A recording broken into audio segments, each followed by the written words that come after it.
Germany's coalition government has collapsed. Chancellor Olaf Scholz has fired his finance minister after tensions came to a head. What triggered this political shock in Europe's largest economy, and where does Germany go next?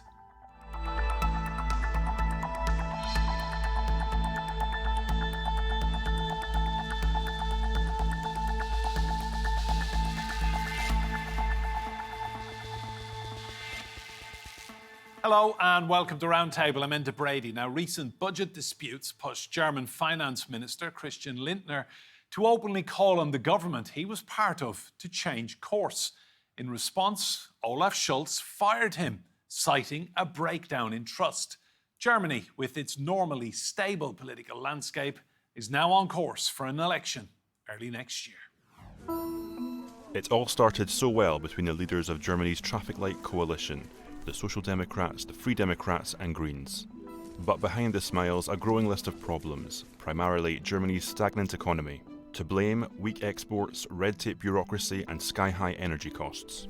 Germany is the slowest growing G7 economy, expanding by just 0.4% a year since 2018. Now, in scenes that surprised the country, Chancellor Olaf Scholz publicly sacked Finance Minister Christian Lindner. Too many times did Finance Minister Lindner block laws irrelevantly. Too many times did he act to serve his clientele and party. Too many times did he break my trust. Disagreement began over how to boost the economy. Lindner responded by criticising Scholz's refusal to reform. Olaf Scholz has shown he doesn't have the strength to give his country a new boost. Opposition parties have called for a new government as soon as possible, ahead of Donald Trump taking office on January 20th, with his threats of increased tariffs. The upcoming snap election has also raised uncertainty over Germany's military aid for Ukraine. Germany is the second biggest donor of weapons to Ukraine after the US. European capitals will be watching closely as the EU's political and economic heavyweight decides its next move. But which government will Germany choose next? Well, let's meet our guests in Bonn, in Germany. We have Ulrich Brueckner. He's a political analyst at Stanford University, Berlin. In Brussels, we have Patrick Schroeder. He is Senior Research Fellow at Chatham House. And in Oxford in the UK, we have Ed Turner. He's the co-director at the Aston Centre for Europe. You're all very welcome to Roundtable. Ulrich, I'll come to you first. Just spell out for me, how much trouble is Olaf Scholz now in? Well, many people would think that this is the end of his political career as such. He was around for a long time as the mayor of Hamburg, and in the previous government, he served in the important role as the Minister of Finance. And now he became the Chancellor. Not so many people expected him to be in that position. And now he will be remembered as the one who couldn't finish it on time. So some even think that he will not run again for Chancellor, although he personally announced to do so. But there are rumors within the party that they would rather like to see the more popular Minister of Defense being a better candidate, but it's too early to tell. Patrick, just come in on that then. Is this the end for Scholz?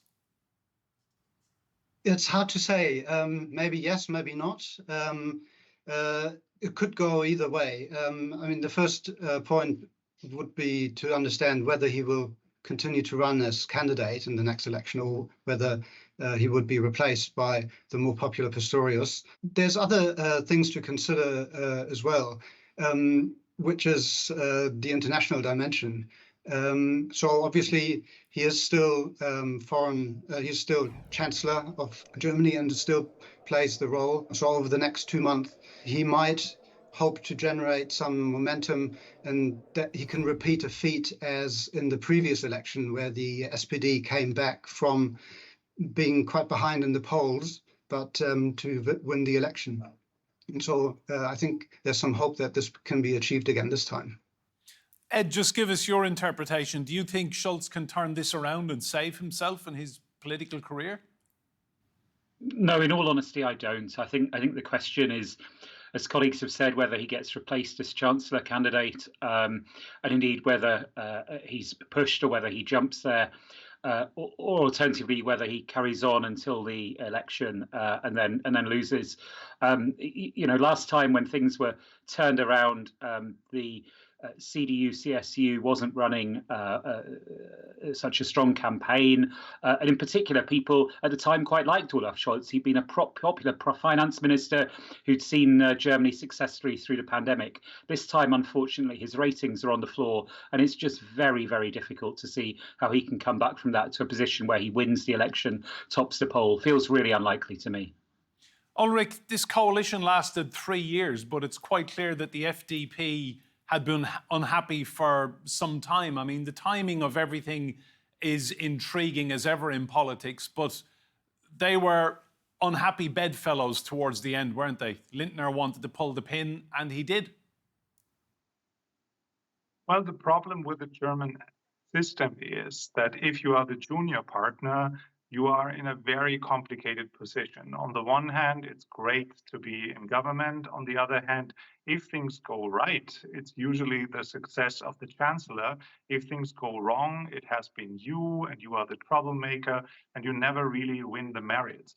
So that led to a very complicated situation in previous governments, that those who joined forces with the leading party were marginalized to an extent that the FDP disappeared from the scene for an entire term. And the SPD, that sees itself as a Volkspartei to represent the whole country, they have been down to which is just a small group in society, which is not surprising given the fact that the German society is much more differentiated.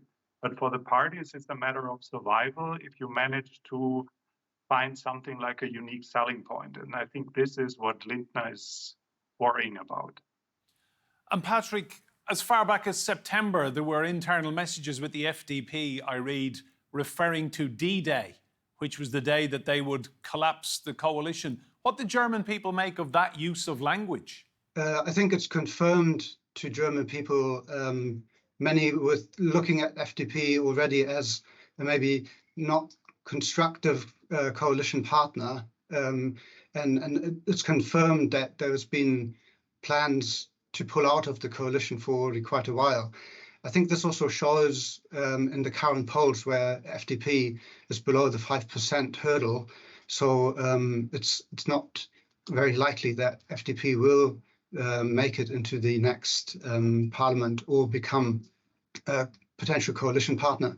Although that's probably what Lindner is hoping for. That might be his game plan, to become finance minister in a maybe CDU-led coalition in the future.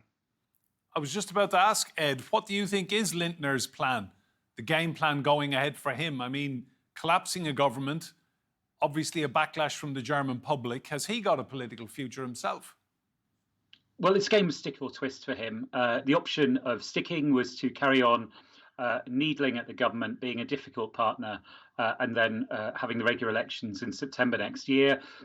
Instead, he decided to twist and blow things up sooner and leave the coalition apparently on a point of principle. That's not necessarily going to go down very well. I must admit, I think the timing, doing so just after the rather destabilizing results of the US election, seems like perhaps acting in party interest rather than national interest. So that's a concern. And previously, Lindner, of course, had form on this. Lindner collapsed previous coalition talks in 2017, and that didn't end particularly well in polling for the FDP either. So I think there's a decent chance that they'll be out of the Bundestag. We don't know that for sure. They will be making a play for tactical votes from other centre-right parties. And if they don't make it to Bundestag, then I guess it's curtains for Lindner, and he can go and get a well-paid job somewhere else. If he does limp on, I don't see any possibility that they'll be in the next government, to be honest. They'll limp over the 5% hurdle. They won't be needed for a coalition, and then they will just spend their time in opposition arguing for kind of purist, economically liberal policies. Ulrich, a lot of people outside of Germany are very curious about what has gone wrong in Germany in recent years. Stability, the engine room of the European economy, and suddenly, instability. It's not a phrase we use about Germany very often. Well, we tend to generalize too much. At times when things were kind of okay, like the economy is going well, we saw the longest phase of an economic boom in the 16 years of Merkel, and people tend to forget that after all, this is capitalism. And therefore, we do see structural changes, and companies come and go, and you lose competitiveness or you don't. In this case, a lot of things came together. There are personal factors, and I personally don't worry about the personnel. They come and go, and they can easily be replaced. What is more concerning is that the parties that represent the current coalition, that ruin the performance of, they know what they are doing and they put the country first and not vested interest, that this is challenged by a rising populism that we see across the board in many countries, and that appears as an alternative to something that represents how Germany functions. And what they all have in common, despite all their ideological differences, is that they stand with both feet solidly on the basis of the German constitution, the roles and principles of what Western-type democracy is all about. And this is now eroding, and this is far more concerning than the question of, did they like each other? Did they get along well? Do they only care for their specific groups in their electorate? Or do they feel the responsibility at such a complicated time in history? Patrick, just on that point, what do you think has gone wrong in Germany in recent years then? So one of the big challenges that Germany faces is that the economic model that's worked for several decades is now challenged. So the previous economic, very successful model of Germany was based on, for example, cheap Russian gas, but also a strong export sector, especially in the automotive.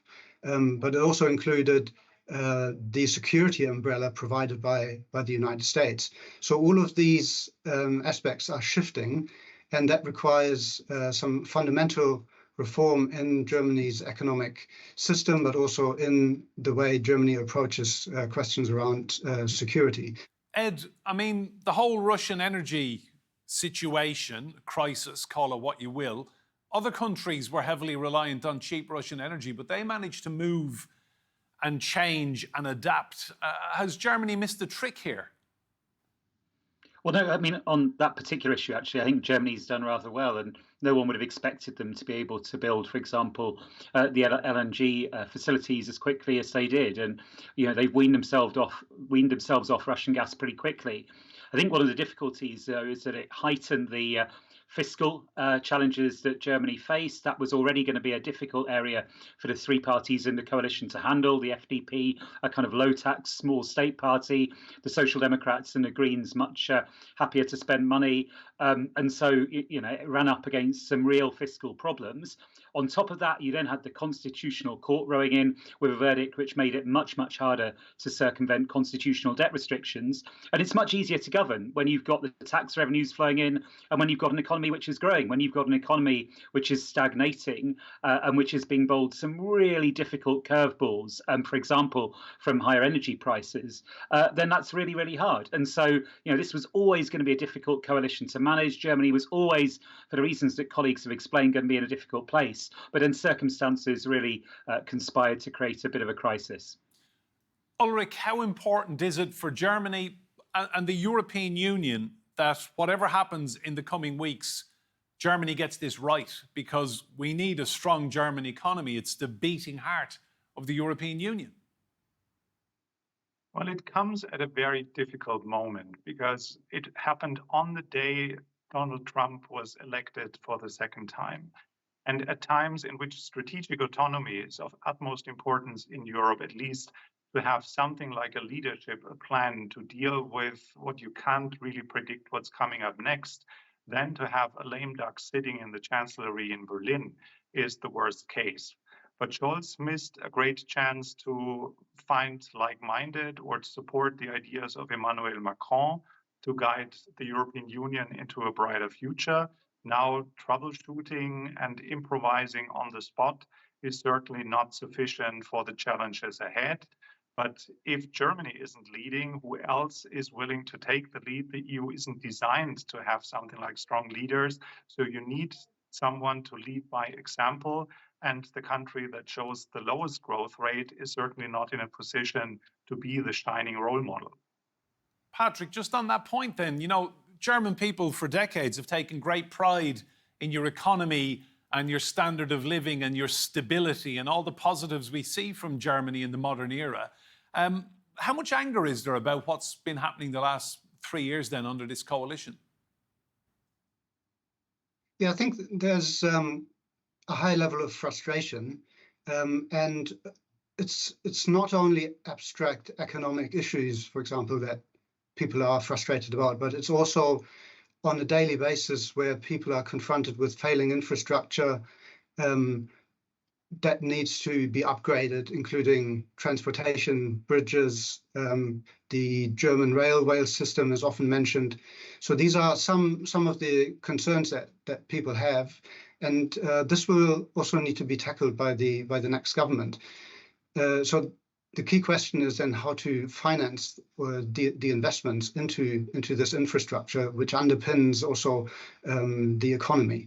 And that brings us back also to the question about the German debt brake and how far this fiscal mechanism requires some form of adjustment to be able to make these investments into future competitiveness. Ed, so whoever is the new Chancellor going forward, what do you think they need to do to kickstart the German economy? Well, that's a difficult question, but I absolutely agree with the point about reform of the debt brake.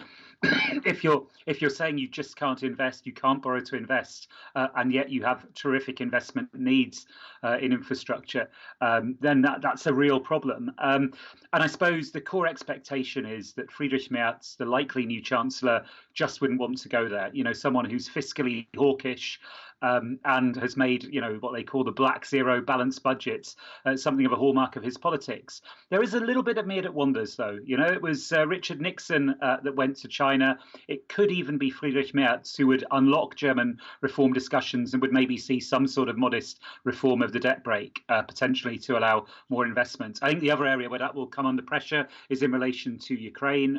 If there's an indeed military expenditure more generally, there is a tension within the Christian Democrats between saying on the one hand we want the black zero, but on the other hand we need to fund the necessary upgrades to Germany's armed forces, and it's difficult to see how you can have both. So those will be necessary.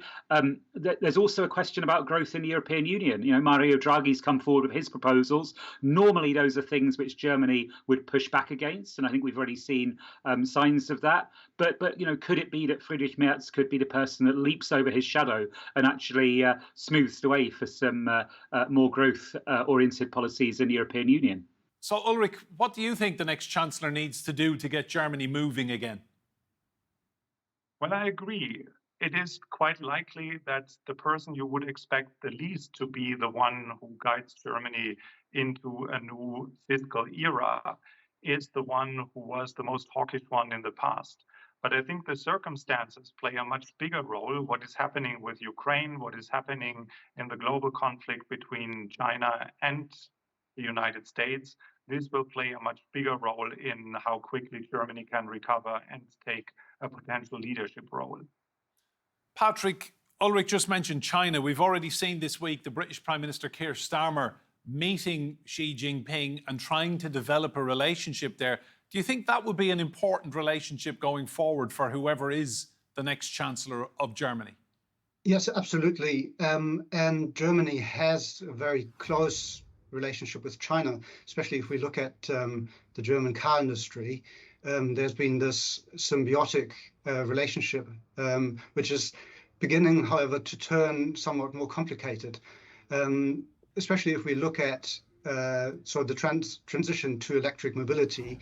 Here, the German companies have maybe been a little bit slow and now facing increasing competition from Chinese manufacturers. So this is also undermining many German companies as well as small suppliers, which are the backbone of the German industry. So that transition also needs to be successfully managed to ensure future competitiveness, but also to keep on the decarbonization pathway that the government also is committed to.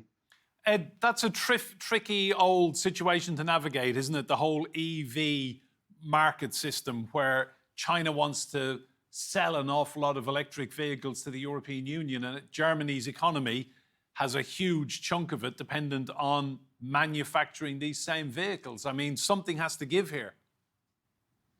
Well, that's right. It's really difficult. And of course, also what we saw recently was Germany outvoted in the Council of the European Union when it came to tariffs on Chinese EVs. So it's a real conundrum. And I suppose Germany would be looking at diversifying some of its export markets, diversifying domestically as well. But that's really, really hard. And I stress the point that it's especially difficult if your leadership role in Europe is faltering, if your transatlantic relationships look extremely gloomy for the coming 4 years, and if you've got a very unstable politics at home.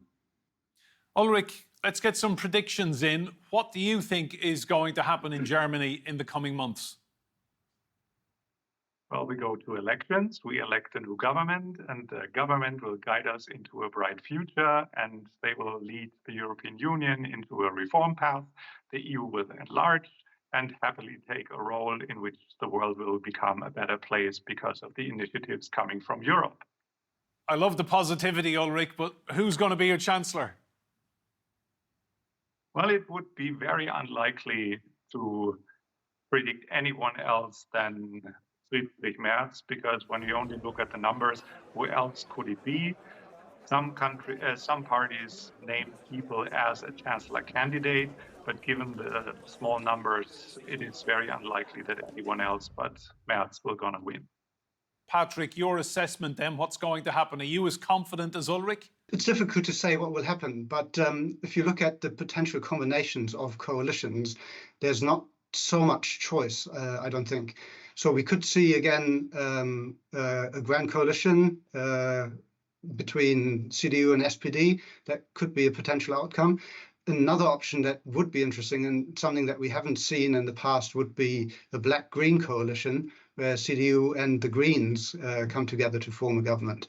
That would be something new that and maybe also a potential option going forward. Ed, your prediction? Well, wise people told me never make predictions, especially about the future. However, being reckless, a CDU-SPD coalition under Chancellor Merz, Vice-Chancellor Boris Pistorius, I would say, probably the SPD extracting some concessions, particularly on the issues in fiscal policy that we've talked about. And some of those might not be unwelcome. It might actually give the CDU a way down from some of its more difficult positions to take at the moment, might even unlock some reform.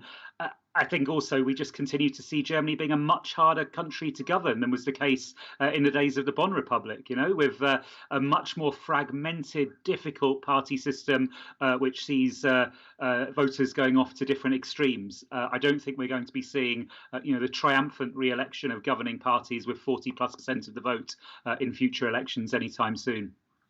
Ulrich, just to you, do German people miss Angela Merkel, the stability, the strong presence, stronger economy, growth, and maybe a better standard of living under the Merkel days? Do you miss her? Well, I think it very much depends on who you ask. There are a lot of people who look back to the happy days in which You Know Me was perfectly enough as a program. But there are also more and more people who are much more critical about what she did and also what she didn't do, because a lot of the missing investments that see the infrastructure in such a bad shape has a lot to do with things that haven't been decided. And that is in the 16 years of Merkel that it hasn't happened. And Patrick, just the same question to you. Do you think German people are missing Merkel? Yes and no. I mean, yeah, I agree. It depends on who you ask. Maybe the older generation, some people might miss Merkel and the stability that she represented. But I think amongst the younger generations, there's more forward-looking perspectives, looking ahead of what could be done differently, and looking also to, let's say, new potential leaders that take the country forward. Ed, final point to you. Just sum up for me Olaf Scholz's legacy for you. Well, he was unfortunately a remarkable winner turned into a big loser. The remarkable winner of an election, coming from third place to first in the space of just a couple of months. He effectively announced a big change in foreign policy, the so-called Zeitenwende, the turning point in German foreign policy, playing a much more active role, including military supplies for Ukraine. And he saw that swift transition away from Russian gas through. And of course, also, he shepherded the economy through the pandemic quite successfully. Those are the plus sides. The minus sides is that he clearly failed to lead the government effectively. That government collapsed early, and his public ratings are absolutely on the floor. So it's a period which appears not to be, it's a period which won't be lamented for its passing by the German public, put it that way. Ed, Patrick and Ulrich, thank you all so much for your insight on what's going on and wrong in Germany. Thank you all. Remember, you can see more discussion and debate on our YouTube channel. Just search for Roundtable TRT World. But for now, from me, Enda Brady, and all of the team here, goodbye and thank you for watching.